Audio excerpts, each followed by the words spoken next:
بسم اللہ الرحمن الرحیم۔ السلام علیکم جی۔ وہی کچھ ہوا ہے جو یہ حکومت چاہ رہی تھی، یعنی الیکشن سے فرار۔ الیکشن نہیں چاہتی تھی کہ الیکشن نہ ہو، کیونکہ اس وقت جو مہنگائی کی سچویشن تھی، جو لوگوں کا رد عمل تھا، اس پر الیکشن سے بھاگنا چاہ رہی تھی، اور وہ حکومت میں سب سے بڑی جماعت پاکستان مسلم نون کی ایک خواہش تھی۔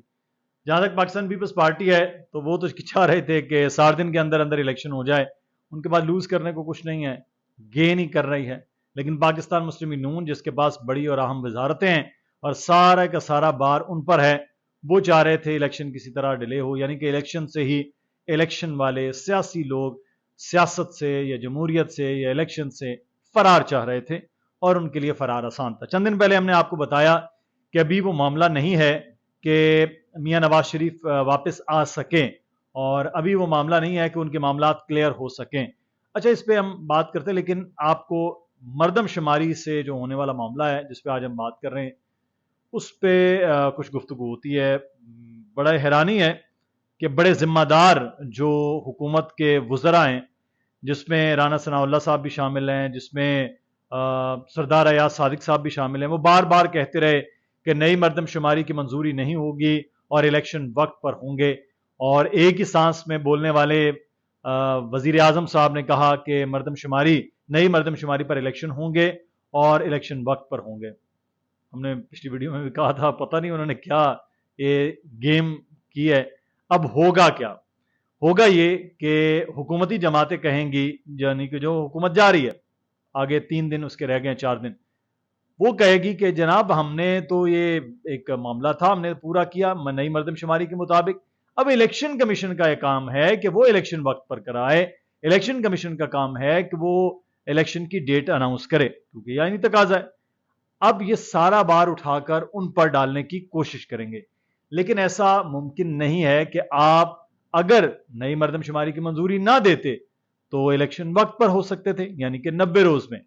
اب جس طرح سے مردم شماری کا معاملہ ہوا ہے، اس کے بعد اب خود حکومتی جماعتوں کے اندر پھوٹ پڑی، پتہ نہیں کیا تھا۔ وزیر اعلیٰ سندھ جو بڑی باتیں کر رہے تھے کہ ہم اس پر تحفظات کریں گے، منظوری نہیں دی جائے گی، منظوری انہوں نے بھی دے دی۔ بلوچستان کے تحفظات تھے کہ 64 لاکھ کی آبادی کم کر دی گئی ہے، ہماری سیٹس کم کر دی گئی ہیں، وہ بھی خاموش ہو گئے، آرام سے چپ کر کے بیٹھ گئے۔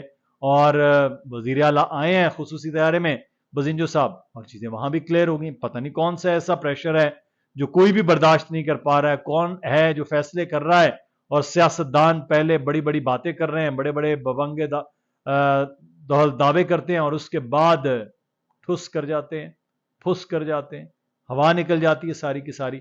بہرحال اب الیکشن کے حوالے سے جو آئین کا تقاضا ہے وہ 90 دن میں الیکشن کروانا ہے، اور اب آپ یہ دیکھیے کہ اپریل میں، اچھا، ڈیجیٹل مردم شماری کو جو ختم ہونا تھا اس سال کے اپریل میں، وہ ٹائم بھی اس کا بڑھایا جاتا رہا، چیزیں بڑھتی گئیں، اعتراضات ابھی بھی برقرار ہیں۔ آپ دیکھیں کامران مرتضیٰ صاحب نے سینٹ میں اعتراضات اٹھائے کہ یہ جس طرح سے ہماری آبادی کم کی گئی۔ بہرحال ان کی جماعت کے جو سربراہ ہیں مولانا فضل الرحمان صاحب، وہ ایگری ہیں، ان کے بیٹے ایگری ہیں، لیکن انہوں نے تو ٹوکن واک آؤٹ بھی کیا وہاں سے۔ ایم کیو ایم ان مردم شماری پر معترض تھی، لیکن پتہ نہیں کیا گدڑ سنگھی ہے کہ وہ بھی مان گئے ہیں۔ جیسے میں نے کہا کہ وزیر اعلیٰ سندھ مراد علی شاہ صاحب، انہوں نے کہا میں اپوز کروں گا، یہ کروں گا، وہ کروں گا، وہ بھی مان گئے ہیں۔ تو کوئی ایسی طاقت ہے، کوئی دم درود کرتا ہے کہ سب راضی ہو جاتے ہیں۔ اس میں قوم کا فائدہ ہے، نقصان ہے، اس بات سے قطع نظر وہ یہ دیکھتے ہیں کہ بس جو پلان کیا جا رہا ہے اس پلان کے تحت ہمیں بھی اس پر عمل کرنا ہے، اور عمل کرتے کرتے وہ آئین سے بھی ہٹ جاتے ہیں، وہ جمہوریت سے، سیاست سے، سب چیزوں سے ہٹ کر کہیں سے کہیں پہنچ جاتے ہیں۔ اچھا، اب معاملہ یہ ہے کہ الیکشن کمیشن جو ہے وہ اب پابند ہو گیا ہے کہ نئی حلقہ بندیوں پر الیکشن کروائے جائیں۔ نئی حلقہ بندیوں پر الیکشن کروانے کا مطلب یہ ہے کہ پھر آپ 4 مہینے تو ویسے چاہیے حلقہ بندیوں کے لیے، اس پر اعتراضات وغیرہ کے لیے آپ کو 1.5 سے 2 مہینے چاہیے، تو پھر الیکشن کی تیاریوں کا الیکشن اناؤنس ہوگا۔ حلقہ بندیاں ہوں گی تو الیکشن اناؤنس ہوگا نا۔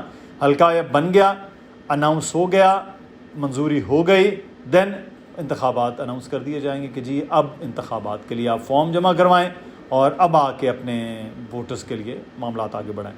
تو اس کا مطلب یہ ہے کہ اگلے سال مارچ اپریل میں جا کے الیکشن ہوں گے. تو 9 مہینے کا وقت وہ مل جائے گا. اب لوگ کچھ سوال کر رہے تھے کہ عمران خان کو اگر پکڑ لیا گیا ہے، نااہل بھی کر دیا گیا، سزا بھی ہو گئی، سب کچھ ہو گیا ہے، تو پی ٹی آئی تو پہلے ہی کمزور ہو چکی ہے، اس کے پاس الیکٹیبلز بھی نہیں، باقی بچے لوگ بھی نہیں ہیں، الیکشن کیسے لڑیں گے؟ باقی رہتی سہتی کسر مشینری پوری کر لے گی. تو عرض یہ ہے کہ عوام اگر نکل آئی باہر تو کیا ہوگا 17 جولائی کے الیکشن کی طرح 2022 کے.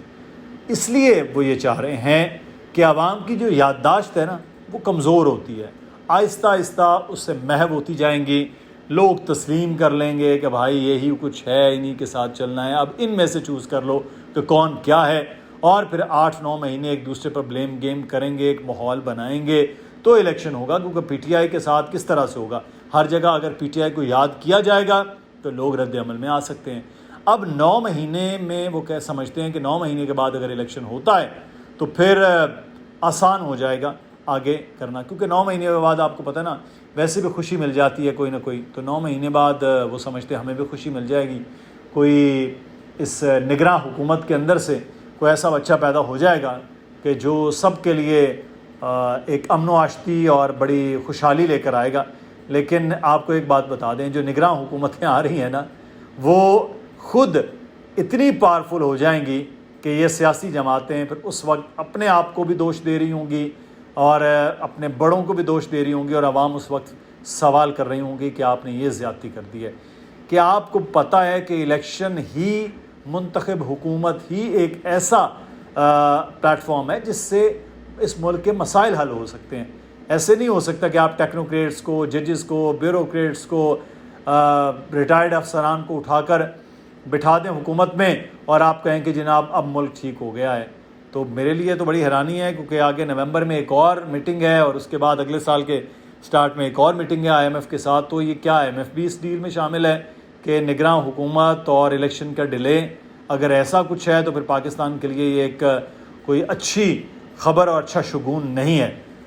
بہرحال دیکھتے ہیں کہ اس معاملے میں کس طرح سے آگے بڑھا جاتا ہے. لیکن یہ جو ڈرامے ہیں نا سیاستدانوں کے، کہ ایک طرف کچھ کہتے ہیں دوسری طرف کچھ کہتے ہیں، ایک طرف کچھ دعوے کرتے ہیں دوسری طرف کچھ ہوتا ہے، تو یا تو یہ اپنے آپ کو بے بس ظاہر کریں یا پھر یہ 2 نمبری بند کر دیں. یہ ٹھیک نہیں ہے.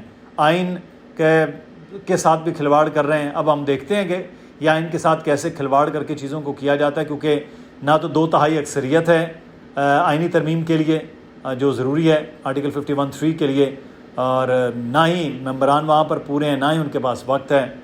اللہ ہی جانے کون بشر ہے کیسے یہ الیکشن کی جانب جا سکتے ہیں. سمجھ لیجئے کہ ایک گورکھ دھندا ہے جو بہت گندا ہے. اپنا خیال رکھیے گا. اللہ حافظ.